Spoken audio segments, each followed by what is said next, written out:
예, 정치판을 속속들이 들여보면서 이 돈 될 만한 정치를 골라낼 수 있는 그런 시간입니다. 김현의 현금정치 시간입니다. 오늘도 김현 더불어민주당 사무부총장 나와 계십니다. 안녕하십니까? 국감이 지금 진행되고 있습니다만 과거에는 그 19대 때는 국감을 계속 챙기셨었죠? 네, 그렇습니다. 제가 국감 시즌에서 한 가지를 좀 여쭤보겠습니다. 그 국감을 하게 되면은 보통 10시부터 늦게는 그러니까 12시간이죠. 오전 10시부터 오후 10시 반, 11시 넘어가는 경우도 있고요.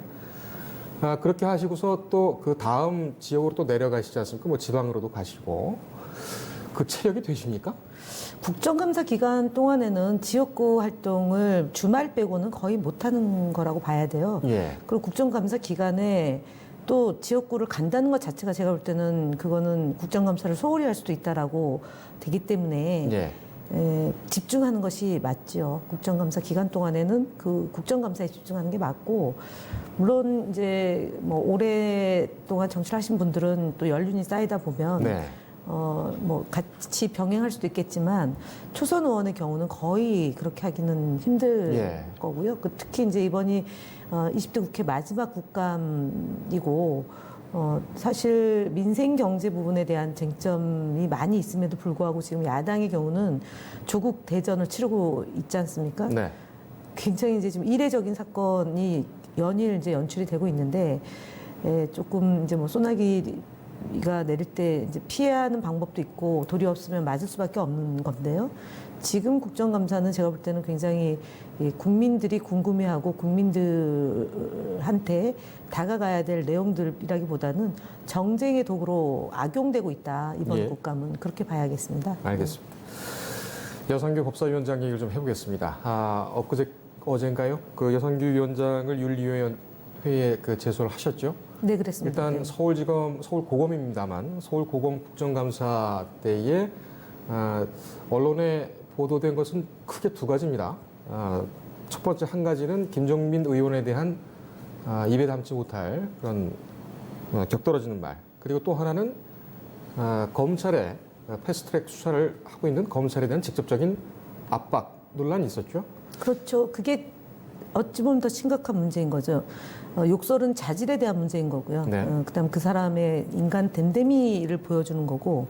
근데 그런 거고 이번의 경우 패스트트랙에 대한 수사를 하지 마라고 얘기하는 것은 법사위원장으로서 그 입법권을 예. 침해하는 행위이고 헌법 정신을 훼손한 것이죠. 위헌적인 소지가 있다라고 저희 당에서 이제 논평을 냈는데요. 예. 저는 이분에 대한 이제 세평이라고 해야 되나요? 그러니까 그 이전에 이제 위원장 했던 분보다 훨씬 더 심각할 것이다라고 해서 저희 당에서는 우려를 많이 했습니다, 사실은. 근데 진짜 아나무인의 그 뒤죽박죽 우후죽순격으로 하는 이런 위원장의 사회 보는 행태도 그렇지만, 검찰을 향해서 이제 검찰을 국정감사를 하는데 그 위원장이 자신이 연관되어 있는 사건을 수사하지 말라라고 얘기한 거거든요. 예. 그것이 외려 더 윤리위원회의 제속감이다라고 저는 봅니다. 제가 19대 국회의원 하면서 상임위를 한 번 바뀌었고, 사부임에서 한 번 바꾸고요. 또 한 번은 국정조사위원이었는데 재척사유라는 이유로 제가 그만두게 됐어요. 그게 뭐였냐면은 국정원 요원 감금 사건이잖아요. 셀프 감금, 그 네. 유명한 그 국정원법 위반, 선거법 위반. 해가지고 그 원세훈 전 원장이 구속되기 된 사건에 연루된 김하영 씨라는 예. 사람이 이제 자기가 문을 잠그고 안 나온 사건이잖아요. 댓글 공작하다가. 그랬는데 그때 당시에 현장에 있었다는 이유만으로 전현직 의원 12명을 고소고발을 했습니다. 국정원과 그 김하영 씨 그리고 당시 새누리당이요. 그렇기 때문에 국정조사를 하는데 재척 사유가 있다는 거죠. 피의자, 고발된 사람이 어떻게 그 기관을 상대로 국정조사를 할 수 있느냐라고 해서 거의 열흘인가 가까이를 공전을 했습니다.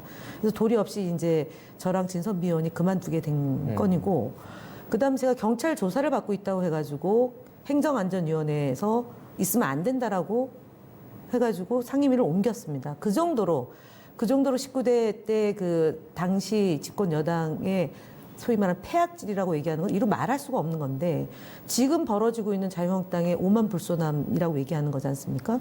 아니 야당 대표는 검찰의 수사를 자당 의원들한테 가지 말라고 얘기를 하고 문희상 의장이 불법 행위를 했다라고 뒤집어 씌우면서 그러다가 또 한교안 대표는 오라는 날짜도 아닌데도 불구하고 불쑥 가가지고 자기 목을 치라는 식으로 협박하면서 소위 말하는 검사 출신의 대표가 또 그런 행위를 하고 있단 말이에요. 그런데도 불구하고 언론은 별로 그것을 관심 있게 안 다루고 있어요. 그리고 맨날 똑같은 얘기 반복되는 조국 장관이 무슨 큰 범법행위나 저지른 것처럼 계속 연일 보도해서 지지율에 영향을 미치고 있단 말이에요. 그래서 제가 볼 때는 여상교 위원장을 그만두셔야 됩니다. 그런데 상대적으로 저희 이 더불어민주당의 원내대표단이나 의원들이 좀 착한 것 같습니다. 자유한국당에 비해서. 제가 네. 지금 방금 그 말씀을 드리려고 했는데 19대 때만 해도 뭐 그때는 박근혜 정부였습니다. 지금 말씀 뭐 고초를 겪으신 경험도 있었습니다만 당시는 상당히 그 뭐랄까요 조금 과하다 싶을 정도로 그 여당에서 야당을 처리를 했었죠. 근데 지금 이런 상황 같은 경우에는 특히 이제 여상규 의원 같은 경우에는 최근에 더 얘기가 되고 있는 것이 그 패스트트랙을 수사하면 안 되는 것 아니냐 검찰에다 이렇게 얘기하는 것 외에 고발한 사람들을 무고죄를 검토해야 되는 것 아니냐 이렇게까지 얘기를 했단 말이죠. 네, 그리고 또 한 가지는 이 선진화법으로 상정된 법안을 해당 상임위로 또 보내야 된다라고 발언을 또 했어요. 그러니까 그냥 마구잡이로 그러니까 자기 신들에게 불리한 주제나 이슈에 대해서 그냥 아무 생각 없이 막 하는 것. 예. 그래도 별로 언론으로부터 질타를 안 받으니까 이런 일들이 반복되고 있는 건 아닌가 싶습니다. 사실은 지금 자유한국당 소속 의원들 중에 여상규 의원뿐만 아니라 지금 그 이제 무슨 사실은 저작거리에서도 할 수 없는 얘기들을 여과 없이 의원들이 하고 있다는 점. 그러니까 참고인으로 나온 증인을 상대로 해서 검찰 개혁을 해야 한다고 하니까 또 욕설을 퍼부었고. 예. 그다음에 우리 공화당의 조은진 의원은 이지정 의원의 발언에 대해서 뭐 거의 야, 너 이런 걸 한 겁니다. 근데 그거를 문제가 있다고 지적하지 않고 양비론으로 거의 대부분 다루고 있다는 점이 정말 경악스럽고요. 만약에 우리 당이 그런 얘기를 누군가 했다면 의원직 박탈하라고 아마 난리 나지 않았을까 싶습니다. 예. 네. 뭐 일종의 그 정치인으로서는 캐릭터 장사라고도 할 수가 있겠지만 수위를 한참 넘은 것은 맞는 것 같습니다. 여 위원장 외에도 그 이종구 산자부 벤처 중소기업위원장도 나온 증인에게 아주 심한 말을 했고 또 정가윤 의원도 뭐 욕설이라고 볼 수는 없습니다만 조 장관을 범죄 집단의 수괴라고까지 표현을 하면서 아연실색하게 하는 그런 장면도 연출이 됐었죠. 법사위원장은 어떻게 뽑는 겁니까?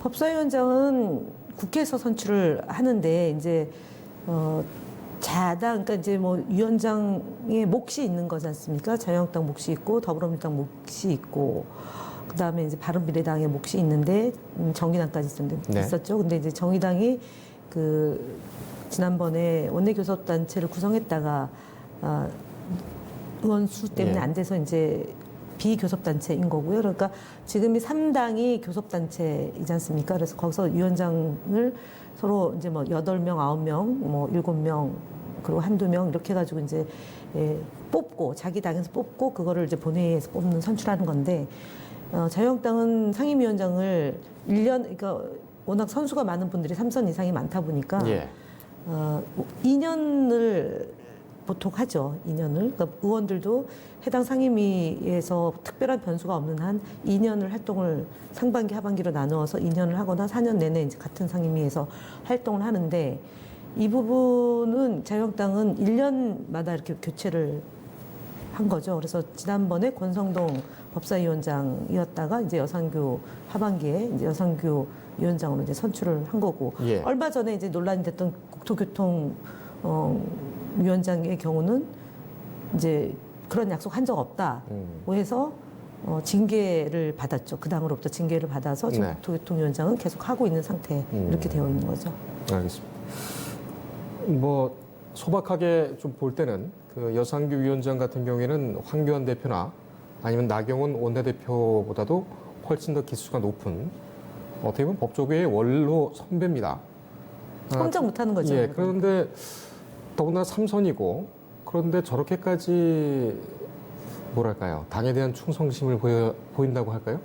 그 최입의 의원 감금 사건에 대해서는 또 얘기를 하겠습니다만 그 안에서도 소파를 허리를 무리해가면서 옮기시고 그런 것을 보면서 참 만감이 전 교차하는 그런 생각이 좀 들었습니다.